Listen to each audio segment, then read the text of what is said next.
खबर मध्य प्रदेश के रीवा जिले से है, जहां शहर के मध्य यातायात थाना में stop cancer mission multipurpose society आरोग्य वर्धन लाइफस्टाइल प्राइवेट लिमिटेड द्वारा शहर के विशेष बड़े संस्थानों और शहर के बीच में जितने भी थाना और चौकी खुले हुए हैं, वहां पर इस ग्रुप के द्वारा कैंसर की जानकारी दी गई। कैंसर कैसे होता है, क्यों होता है, कैंसर से क्या नुकसान है, किस किस तरह का कैंसर हो सकता है, शरीर के सभी पार्ट में एक करके कैंसर कैसे होता है, इसको रोकने के उपाय कौन कौन से हैं, इसको रोकने के घरेलू उपाय कौन कौन से हैं, ये सारी जानकारी यातायात थाने में आयोजित कैंसर शिविर में दी गई, जहां कैंसर काउंसलर ने शिविर में उपस्थित यातायात थाना प्रभारी सूबेदार अखिलेश कुशवाहा, थाने में उपस्थित बल जिसमें 25 लोग शामिल रहे और कैंसर के विषय पर अहम जानकारी प्राप्त की। जिसको भी कैंसर के लक्षण होने की शिकायत आ रही थी, उन्होंने इस विषय पर जानकारी ली। वहीं कैंसर काउंसलर द्वारा उनको संपूर्ण जानकारी विस्तार से दी गई। काउंसलर का कहना है कि कैंसर एक छुपा हुआ रोग होता है जो लंबी उम्र के बाद सामने आता है। इसका कोई इलाज नहीं है, बल्कि इसे रोका जा सकता है। रोकने के लिए क्या क्या उपाय करने चाहिए, क्या क्या सावधानी बरतनी चाहिए, ये सारी जानकारी दी गई। आइए जानते हैं और सुनते हैं कैंसर काउंसलर ने कैंसर को रोकने के लिए क्या विशेष जानकारी दी है। क्या नाम है आपका? हमारा नाम भूमिका बागमोरे है। हम स्टॉप कैंसर मिशन से आए हैं। स्टॉप कैंसर मिशन में हम कैंसर काउंसलर की पोस्ट में हैं। यहाँ 1 से 1.5 घंटे का प्रोग्राम होता है, जिस प्रोग्राम में आप सभी लोगों को बताया जाता है कि कैंसर क्या होता है, क्यों होता है, इसके कारण क्या है, लक्षण क्या है। जो तंबाकू गुटखा खाता है उन्हें ही कैंसर होता है, जो नहीं खाता उन्हें कैसे कैंसर हो जाता है। महिलाओं में होने वाला स्तन का कैंसर, गर्भाशय कैंसर, पुरुषों में होने वाला mouth cancer, lungs cancer, liver cancer, और इन सारे कैंसरों से बचने के लिए इनके कारण लक्षण बताए जाते हैं और समय पर ऐसा कौन सा इलाज करवाए कि कैंसर जैसी बीमारी से हम अपने आप को और अपने परिवार को कैसे बचा सकते हैं, इसके बारे में विस्तृत जानकारी दी जाती है। और हम एक आरोग्य आधार अभियान के माध्यम से जुड़े हैं, जहां गरीब अनाथ बच्चों को ब्लड कैंसर से बचाने के लिए उनकी आर्थिक मदद भी की जाती है और उनकी रक्षा की जाती है। आज काफी थाने में प्रोग्राम हुआ है, कितने लोगों को समझाई दी गई?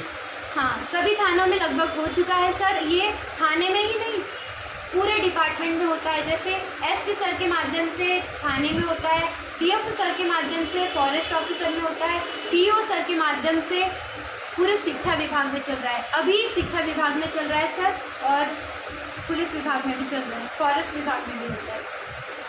स्थिति में मनुष्य के लिए हानिकारक होती है, इसकी आवश्यकता कम मात्रा में होना चाहिए। जैसे कम मात्रा में यूज़ करो तो दवाई का काम करती है, अगर इसकी मात्रा बढ़ा दी जाए तो जहर का भी काम करती है।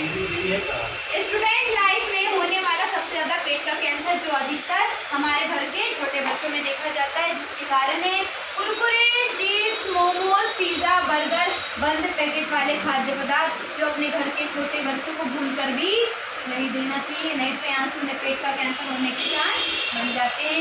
तंदूरी चिकन, तंदूरी रोटी या डीप फ्राई वाले पापड़ जिनकी ऊपरी पर पूर्ण रूप से जल चुकी हो, उसका सेवन नहीं करना चाहिए। सूर्य से निकलने वाली पराबैंगनी किरणें जो डायरेक्ट अगर हमारे स्किन पर टच हो जाए और बाहर का टेम्परेचर अगर कम भी हो या ज़्यादा भी हो, तो हमें अपने पूरे शरीर को कपड़ों की 3 लेयर से पूर्ण रूप से ढक लेना चाहिए। आप सभी लोग धूप में जाते होंगे तो गमछा ओढ़ते हैं, पानी की बॉटल रखते हैं और गर्म हवाओं से बचने के लिए व्हाइट कलर की, अगर सूर्य की डायरेक्ट किरणें अगर हमारी स्किन को टच हो जाए तो वहाँ से स्किन कैंसर होने के भी चांस बन जाते हैं। कॉस्मेटिक्स महिलाओं को सबसे पसंदीदा आइटम बन चुका है सर। आज छोटी बच्चियाँ से लेकर 10th क्लास की बच्चियाँ भी इसे यूज में ला रही है, जैसे कलर कलर की lipstick, face powder, face cream. क्या आप जानते हैं सर इसका निर्माण कैसे होता है? जानते हैं? Cosmetic contents artificial colouring agent और कभी कभी तो मरे हुए जानवरों की खून का बीज बनाकर भी लिपस्टिक तैयार की जाती है। और कम उम्र में कॉस्मेटिक्स का यूज़ करने से बच्चों में ब्लड कैंसर होने के चांस बन जाते हैं। हमारे घरों में जो सुबह सुबह सब्जियां आती है वो 100% प्योर होती है सर। सुबह से लेकर हमारे घर में जितनी भी सब्जियां आती है वो पेस्टिसाइड और केमिकल की होती है, जिन्हें हमें साफ बर्तन में रखना है धो के। और जो हम ब्रश के साथ में पेस्ट लेते हैं उसमें फ्लोराइड नामक केमिकल पाया जाता है, जो लाल ग्रंथियों के माध्यम से 2 मिनट से अगर अधिक करते हैं तो लाल ग्रंथियों के माध्यम से हमारे पूरे शरीर में फैल जाता है। इसलिए आपको 2 मिनट से ऊपर ब्रश नहीं करना है और आपको आयुर्वेदिक पेस्ट का यूज़ करना है, या फिर आप दातुन भी कर सकते हैं, नीम की बबूल की दातुन। कोई भी खाने का सामान अगर पॉलीथीन में घर में लाते हैं तो उसका यूज 2-4 घंटे में हो जाता है, ऊपर हो जाता है तो पसीने की बूंद आती हुई देखा है। प्लास्टिक से पसीने की बूंद आते हुए देखा है, वो AB मॉलिक्यूल है जो खाने के माध्यम से हमारे शरीर के अंदर इंटर कर जाता है। इसलिए सर आप कोई भी खाने का सामान पॉलीथीन में लाते हैं तो लाने के बाद तुरंत किसी अच्छे से बर्तन में रख दें, ठीक है। कलर की चॉकलेट, कलर की बिस्किट, आइसगोला, आइसक्रीम, ये कलर्ड आइटम होते हैं सर, जो अपने घर के 0 से लेकर 16 वर्ष की उम्र के बच्चों को कभी नहीं देना चाहिए। कुछ लोग होते हैं वो जाते हैं मधुशाला, है ना। जब वो मधुशाला जाते हैं तो उनके मुंह में ऑलरेडी तंबाकू गुटखा तो होता ही है, एक हाथ में शराब की गिलास और दूसरे हाथ में सिगरेट। अगर यह सारा जहर